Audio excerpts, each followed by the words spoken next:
Good afternoon, family. It's your buddy, the 14th Prime, and we are back. We are back after my wife's wonderful, beautiful birthday celebration weekend, of which I promised that I was not going to come in here whatsoever because we were on a 2-day shopping trip. But we are back at it like a crack addict on a Craftmatic. Let's talk about it. So I'm a little surprised that during my absence this weekend, no one that I've seen so far has mentioned TFCON in Los Angeles. Now, maybe it's because of the area, maybe it's because a lot of us don't go. You know what I mean? But I was watching some of the videos of all of the toys and so all the nostalgia that was there. Like they had mass toys, they had all. But let's just get into it and look at what all was shown at TFCON. For one, they had Colorverse versus Remix, which I thought was just some of the cutest stuff you've ever seen, and that was a TF Source A3U and Toy Dojo. Metal Gate popped out with the Last Night Drift in this awesome green color, amazing looking, and then Rising Force. Now these are all third party. Let's just let you know that now. I don't think Hasbro had anything to do. I mean, there were Hasbro toys there, obviously, a lot of Hasbro toys there, but that was because people sell their stuff there or bring their collections and sell them or whatever. I saw some of the original movie toys going for $50 a pop. And I remember buying them from Blockbuster back when Gears of War 2, I want to say, maybe Gears of War 3, back during that era. And those toys then were like $15 to $17 a pop. And they were being sold for like $50 to $75. Now they were still new in package. So for a lot of people that think or say that, toy collecting is not worth it, like in the end, or if you were going to sell it. Like I think it was like Uncle Tim, Uncle Tim. So one of his videos I watched a long time ago, he was talking about selling his collection, and the dude had offered him like $30,000 for his entire collection. Now I don't know if you watch Uncle Tim, but you only get to see the corner of like his room. But he's got like game systems from the past 30 years, so I don't know what all was in his collection. But the point is, people do buy collections. But now let's get back to it. Now, they had Rising Force, had Fall of Cybertron, Bruticus. Man, that was one of the ones I missed out on. Robot Toys had Primal and Silver. They had Masterpiece Waspinator. They had the little chibi Abominus was there. Excavator Warriors from Dreamstar Toys, that was Constructicon Scavenger. They had their prototype of Brawl, because, we're going to get Devastators for the rest of our lives.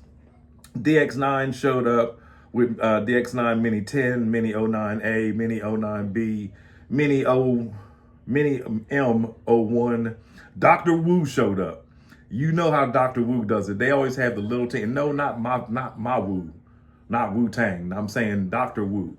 They make the little versions of very complex toys. And they brought Flight Track and Map Maker. Flight Trap and Trap Maker. Flight Track, Trap Maker. Anyway, Flywheels and Battle Trap. And again, two very cute toys. If you're a third-party collector, if you dabble in third-party, you might want to check these out or whatever. Great General Toys brought out their Skybreaker, which is their version of Ultra Magnus. O1 Studio, the people that brought us the knockoff Primus and the knockoff Unicron, popped out with Broadside. Yeah, Broadside. The one that a lot of people have been waiting on. Now, as far as size, I would assume, looking at this, that he's going to be the same size as their Unicron or the same size as their Primus, but I'm not really sure. Magic Square showed up with the Technobots.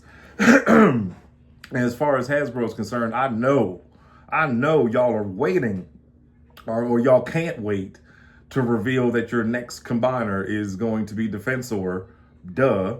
And then followed up with the Protectobots coming 2028. We know that. You know what I mean? Like, that's not a leak, that's not a rumor, that's a fact. It's just us waiting on y'all to show it. But I'm hoping that with Magic Square showing their Technobots, make some speed things up just a little teeny bit.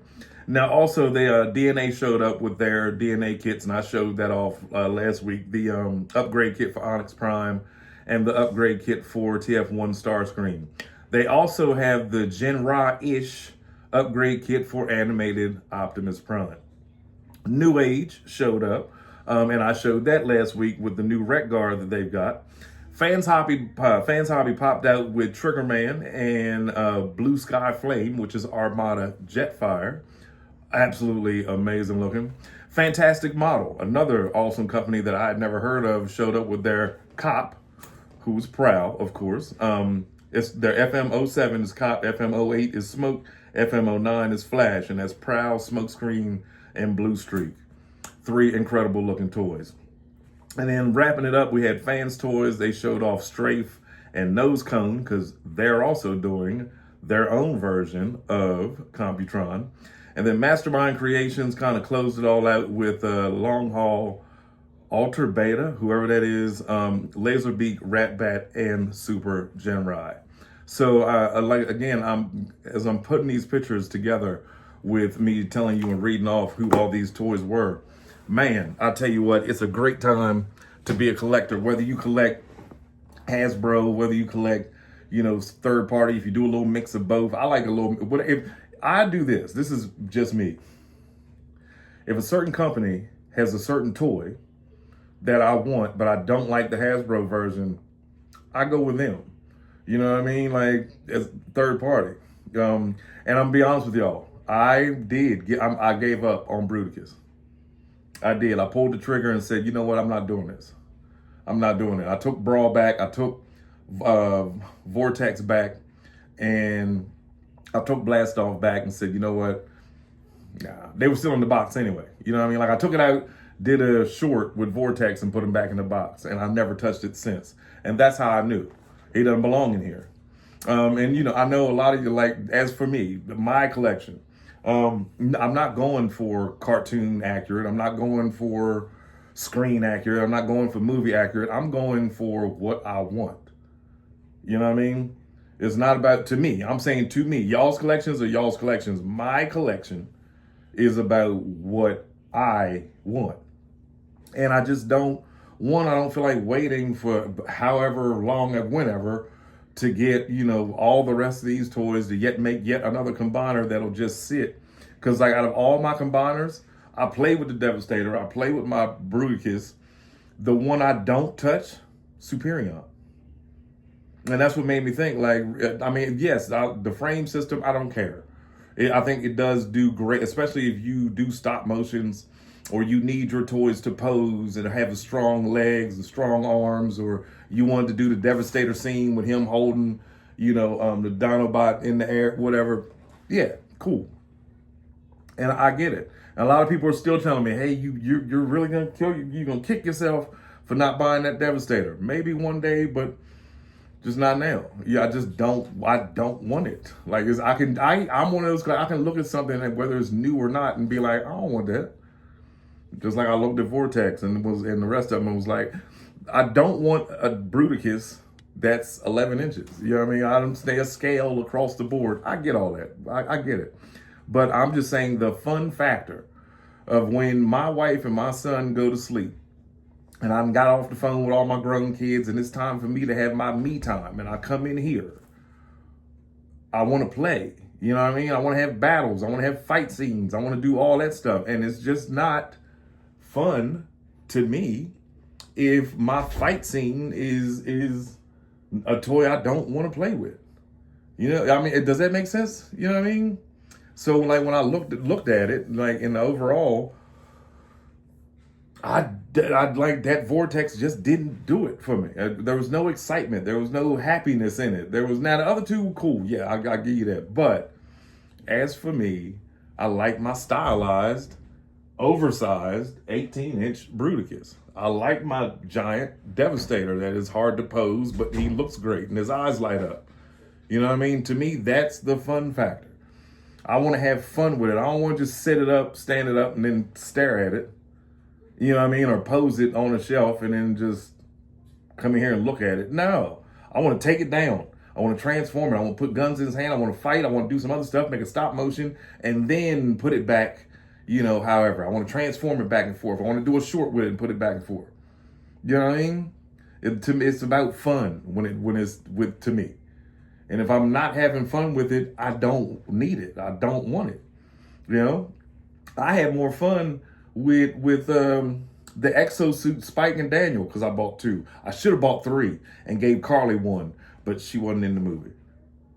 Yeah, she wasn't in the movie. So, but anyway, I did buy 2, so I could have 1 Spike and 1 Daniel in their exosuits, even though they're the same height. Again, like TFCON, the stuff that I saw on other people, I wasn't there. I'm just saying on their videos or whatever, those looked fun. Those looked nostalgic. Those took me back.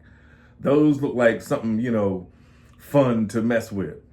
But like those just, and you know, think about it. Just like with Superion and Devastator and Menasor, they'll be sold as a gift box or a gift set. Maybe by Christmas, I'll look at them and be like, you know what? Yeah, I like them. But going off of Superion, I don't touch him. I've separated him twice. And now that I said that, I'm going to make myself do it today just for the sake of doing it. But and even during that time of collecting, I was just trying to complete a set. You know what I mean? I taken my old Superion, whom I would have kept. I'd have been just fine with my Combiner Wars Superion, KO Superion, but I needed a Computron. So I made one out of him, and I took a Wreck-Gar, an extra Wreck-Gar that I had, and used him as Lightspeed. Yeah. So, the dryer's done. That means laundry's ready. But the point is, yeah, y'all ever hear like a whole bunch of shaking and carrying on? The laundry room is like outside of my office, around and down the hall. So the door obviously is open, and my stuff's almost finished. But anyway, it is your buddy, the 14th Prime. I missed y'all this weekend, but my wife had a wonderful birthday, and I enjoyed celebrating every bit of it with her. But now I am allowed to come back into my room. We will be back later on with another short and probably some more videos, and hopefully we have some new news from Hasbro talking about something later on. It's your buddy, the 14th Prime.